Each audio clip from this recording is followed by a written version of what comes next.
रामलला के दरबार में चढ़ाए गए करोड़ों रुपए के दान पर सवाल उठ रहे हैं। आरोप है कि राम मंदिर के चढ़ावे से करोड़ों रुपए से ज्यादा की रकम और सोना चांदी की कीमती आभूषण गायब होने की बात है।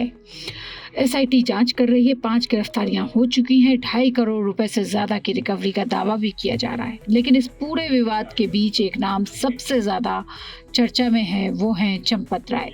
आखिर कौन है चंपत राय? कैसे एक केमिस्ट्री प्रोफेसर राम मंदिर आंदोलन का सबसे प्रभावशाली चेहरा बन गया? और अब जब चढ़ावे की कथित चोरी पर सवाल उठ रहे हैं तो उनके खिलाफ आवाजें क्यों तेज हो रही हैं? अगले 5 मिनट में समझिए पूरी कहानी। कौन है चंपत राय? चंपत राय का जन्म 1946 में उत्तर प्रदेश के बिजनौर जिले में हुआ था। कम उम्र में ही उनका जुड़ाव राष्ट्रीय स्वयंसेवक संघ यानी आरएसएस से हो गया। उच्च शिक्षा पूरी करने के बाद उन्होंने धामपुर के आश्रम डिग्री कॉलेज में केमिस्ट्री के प्रोफेसर के रूप में नौकरी शुरू की, लेकिन उनकी जिंदगी का रास्ता बदलने वाला था। 1975 में देश में आपातकाल लगा। उस दौरान चंपत राय गिरफ्तार हुए और करीब 18 महीने तक अलग अलग जेलों में रहे। जेल से बाहर आने के बाद उन्होंने प्रोफेसर की नौकरी छोड़ दी और खुद को पूरी तरह विश्व हिंदू परिषद के काम में लगा दिया। साल 1991 में उनका अयोध्या से गहरा जुड़ाव शुरू हुआ। संगठन में उनकी भूमिका लगातार बढ़ती रही। वही विश्व हिंदू परिषद के केंद्रीय मंत्री बने, फिर संयुक्त महामंत्री और बाद में अंतर्राष्ट्रीय महामंत्री तक पहुंचे। लेकिन सबसे बड़ी पहचान बनी राम जन्मभूमि आंदोलन। राम मंदिर विवाद की कानूनी लड़ाई में चंपत राय की भूमिका बेहद अहम मानी जाती है।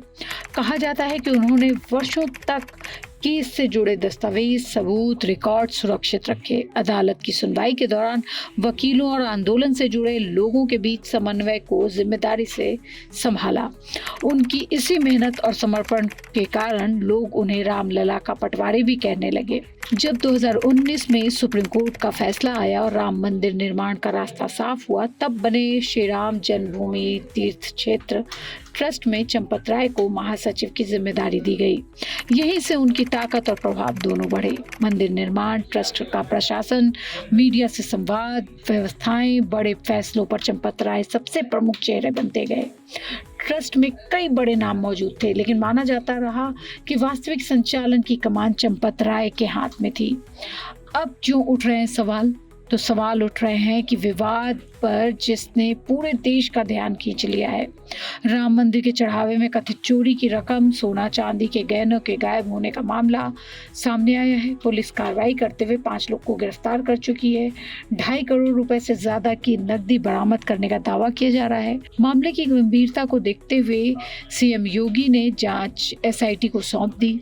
यहीं से सवाल उठने शुरू हुए। सवाल उठ रहा है कि जिस ट्रस्ट के पास करोड़ रुपए का दान आता है, वहां निगरानी व्यवस्था कैसी थी? अगर इतनी बड़ी रकम और कीमती सामान गायब हुआ तो जिम्मेदारी किसकी बनती है? चंपत राय इसलिए एक चर्चा के केंद्र में है क्योंकि ट्रस्ट के महासचिव होने के नाते मंदिर के रोजमर्रा का प्रशासन, वित्तीय व्यवस्थाओं की निगरानी उनकी महत्वपूर्ण भूमिका मानी जाती है।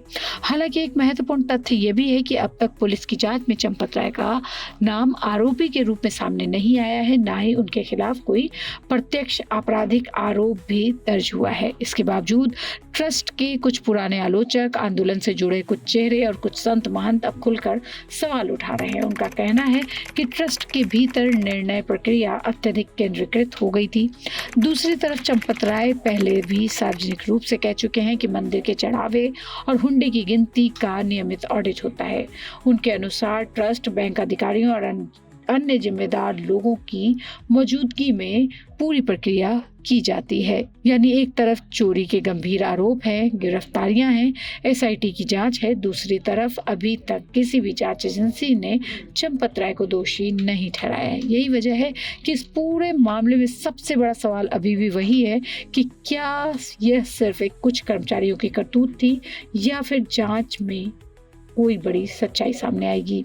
इसका जवाब अब एसआईटी की अंतरिम रिपोर्ट देगी। फिलहाल अयोध्या से लेकर दिल्ली तक सबकी नज़र इस जांच पर है, क्योंकि मामला सिर्फ करोड़ों रुपए का नहीं बल्कि करोड़ों श्रद्धालुओं की आस्था से जुड़ा है। और यही कारण है कि हर कोई जानना चाहता है कि रामलला के चढ़ावे की इस कथित चोरी के पीछे आखिर असली सच्चाई क्या है।